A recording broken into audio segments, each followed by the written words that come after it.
Assalamualaikum warahmatullahi wabarakatuh. Alhamdulillah, alhamdulillah alamin. Assalatu wassalamu ala asrofil anbiya'i wal mursalin wa ala alihi wa sahbihi ajma'in. Asyhadu an la ilaha illallah wa asyhadu anna Muhammadan abduhu wa rasuluh la nabiyya ba'da amma.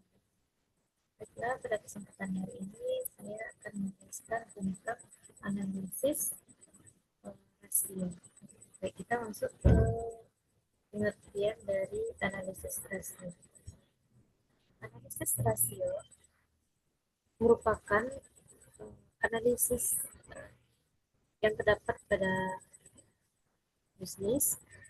Kita bisa melihat beberapa rasio keuangan yang umum digunakan untuk mengevaluasi kesehatan dan kinerja keuangan di sebuah usaha.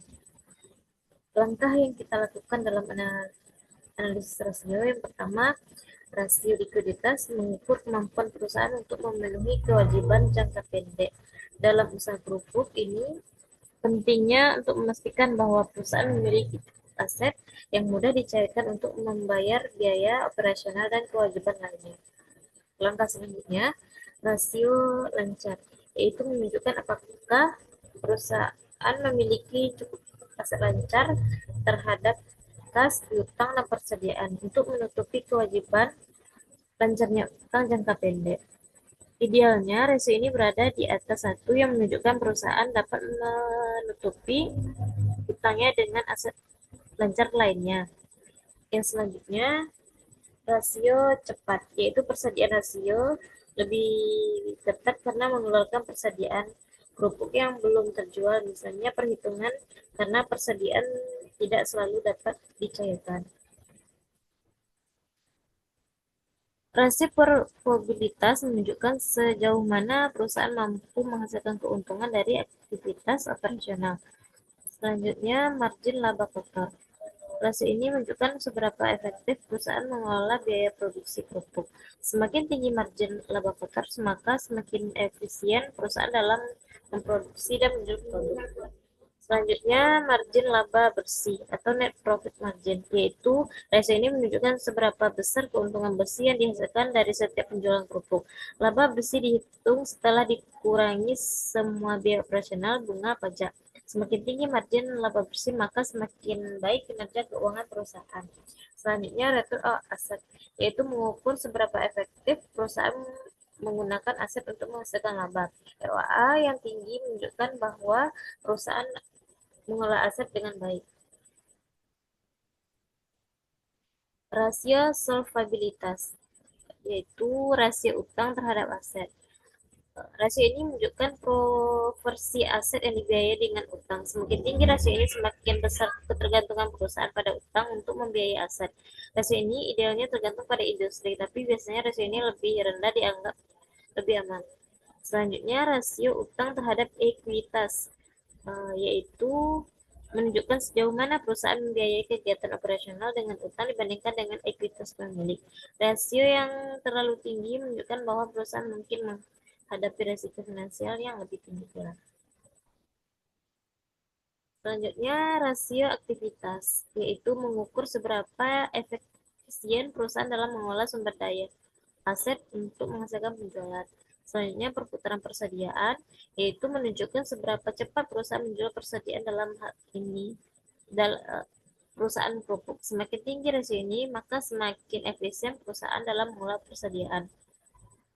Selanjutnya, perputaran aset tetap, yaitu rasio ini mengukur seberapa efisien perusahaan dalam menggunakan aset tetap, seperti mesin, peralatan produksi, dan untuk menghasilkan pendapatan. Cara menghitungnya, yang pertama, rasio laba bersih. Yang pertama, penjualan bersih misalnya 10 juta. Laba bersihnya 2 juta, maka net profit marginnya 2 juta dikali 10 juta dikali 100% sama dengan 20%. Artinya dari setiap satu penjualan diperoleh laba bersih 0,20. Yang kedua, rasio biaya produksi, yaitu cost of production rasio. Penjualan bersih misalnya 10 juta, biaya produksinya 6 juta, maka 6 juta dikali 10 juta dibagi 100%, maka biaya produksinya 60% dari pendapatan yang digunakan untuk biaya produksi.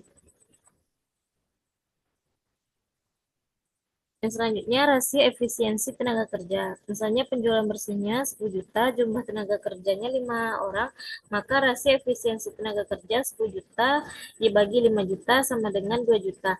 Rasio efisiensi tenaga kerja artinya setiap tenaga kerja rata-rata menghasilkan 2 juta dari penjualan.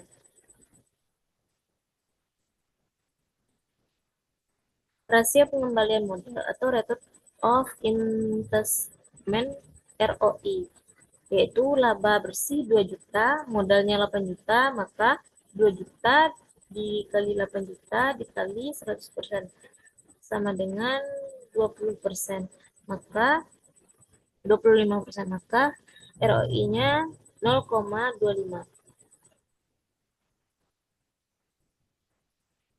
Kesimpulannya, kesimpulan analisisnya, dengan rasio tersebut dapat ditentukan yang pertama tingkat keuntungan usaha, yang kedua efisiensi biaya produksi dan kontribusi tenaga kerja, yang ketiga potensi peningkatan keuntungan dengan mengurangi biaya produksi atau meningkatkan efisiensi tenaga kerja. Baiklah, sekian presentasi saya hari ini. Saya akhiri dengan wabillahi taufiq wal hidayah. Assalamualaikum warahmatullahi wabarakatuh.